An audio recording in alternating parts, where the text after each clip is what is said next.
Okay, magsimula tayo. Gumawa ako ng isang pagkakasunod-sunod ng wedding. May mga terms ako na sinulat dito na possible iba yung term sa inyo, pero kung mag-usap kami ng mga kasama ko sa shoot, ganito namin sila tawagin.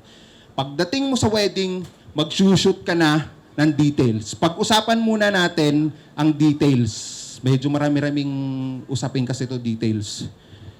Ang telephoto na ginagamit ko sa pag-shoot ng details is also a macro para pwede kong i-shoot yung mga ring at yung mga maliliit na details. Malaking bagay na ang telephoto ko na pang-reaction ko, pang-establishing, ay may feature din na macro. Kasi talagang yung details natin actually maliliit lang talaga eh. And malaking bagay talaga kapag meron kang macro. Pero kung wala ka namang macro, kasi alam naman natin, medyo mahal din yung macro. Meron naman tayong tinatawag na macro extension tube. Kung ano yung lens nyo, pwede nyong ikabit to para maging macro na. So, yung mga maliliit na items, makukunan nyo na gamit yung mga macro lens. So, yung nakikita nyo ngayon sa screen, sinut po yan gamit ang 90mm ng Sony 2.8 at lahat po yan ay 2.8 ko isinet. Para focus lang sa gitna. For example, kung nakikita nyo mga sulat, blurred na yung ibang side at yung words na gusto kong kunan or yung subject na gustong kunan, siya lang yung nakafocus. Yun. And hindi porke ito yung ginagamit ko, 90mm, ito na rin gamit nyo. Dati, ang gamit ko is 100mm, 2.8 ng Canon. Dahil galing ako sa Canon, and then nilalagyan ko siya ng adapter para pwede ko siyang ilagay sa Sony. So, kung meron man kayong gustong bilhin na lens at gusto nyo telephoto, sa mga details na to, puro telephoto na pang macro ginagamit ko, pwede kayo yung mga 105 na macro. Actually, sorry medyo mahal nga yung mga nababanggit kong lens. Pero may option naman tayo. Kung wala pang pambili, meron po tayong extension tube para maging macro yung shots nyo. Kahit na anong lens po na gamit nyo, ikabit nyo lang po ito, macro na din po yung mga shots nun. And then kung papansin nyo, Bible, ara, sapatos, yung mga nakikita nyo, sinut ko siya as 90mm. Tuwing nagsushoot ako ng mga ganito, details, dalawang lens lang lagi gamit ko. Ang macro at ang portrait lens ko. At ang portrait lens ko ay 35mm. So, skip na tayo dito. Details pa rin to, pero ito details na sinut na gamit ang 35mm. So, kung hindi nyo type yung mga medyo yung malalayo, ito pwede itong mas wide ng konti. Ito yung 35mm ko na 1.2 SLR Magic. So, ito yung portrait lens ko. Pwede rin kayong gumamit na ibang portrait lens kagaya ng 50mm, 1.8, which is, alam ko, yun yung pinakamura na pwede nyo makuha. Para sa mga nakakrop na camera, kasi full frame ako, meron din naman nabibili na mga 30mm o 35mm, naka 1.8 or 1.4. Basta laging yung aperture niya is mababa para yun yung talaga yung pang portrait ko. Ako as personally, ang binabanggit ko dito ay based on experience ko lamang. Possible na yung ibang shooter dito na ang ginagamit pang pogi shots, beauty shots, or pang portrait lens nila is maabot ng 85mm. It's up to you kung saan talaga, kung saan nyo yung gusto nyo talaga. And then kita nyo, pagdating sa wedding, nag-shoot kayo ng details, ang dami na kaagad. Ang sunod yung kukunan, establishing.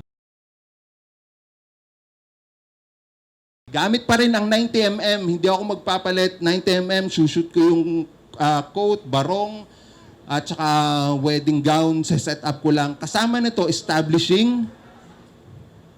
Kung papansin niyo yung mga shots ko, tumatago ako sa malayo. Kasi ang 90mm malayo, kung meron kayo 100mm, 105mm, tago lang kayo sa malayo, i-shoot nyo, ilagay nyo lang yung gown or coat somewhere doon, tapos mas okay, marami dumadaan din ng mga tao. Para may movement din yung shots nyo, parang yung shots nyo nagsasabi, nagtetel ng story, and lalo na sa gown, kinukuha ko yung assistant ko, Pwesto ka doon, tatago ako, ayusin mo yung gown. Kahit ayos na, magkunwari kang mag-aayos dyan, kunwari. And minsan may nakakakuha ako ng legit mga coordinator na inaayos talaga nila. Hindi set up, talagang candids. So, yung 90mm telephoto ko na ginagamit is isa rin yan sa feature bukod sa macro, pang establishing, pang candids. Yan, actually marami pa po yan. Kasama din sa candids yun, mga makikita mo, mga nakatambay lang na mga tao, mga abay.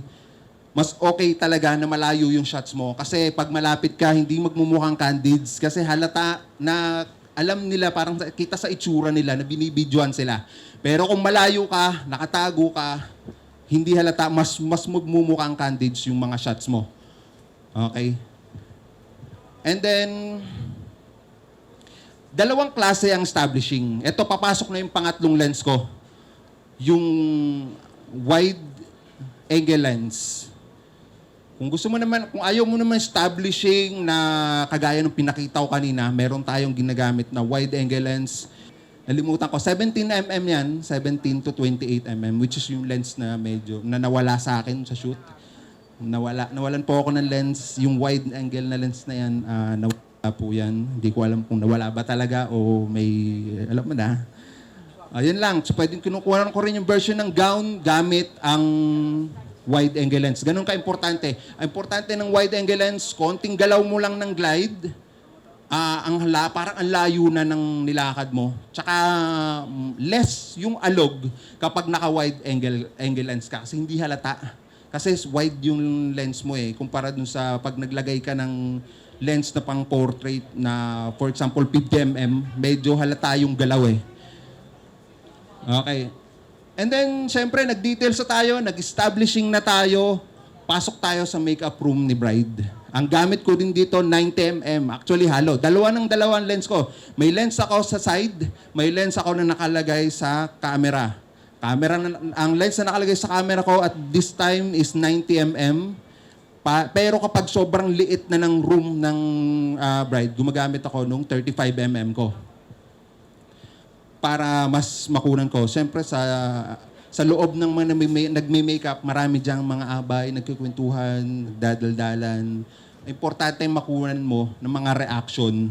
Ito, example to, wide to, kasi maliit talaga yung room ni bride dito. Okay. And punta na tayo sa... Okay. Punta muna tayo dito sa ano. Bago tayo mag-pogi shots, meron tayo... Nasa sa inyo na po yon. Be creative. Bigla na lang pumapasok sa isip ko. Kita niyo yung bilog na yan habang naglalakad si bride. Merong projector doon na pwedeng iba't ibahin yung shape. Ginagamit namin yon kapag morning wedding kasi nakakasabaw. Pero ang key kapag nasasabaw kayo is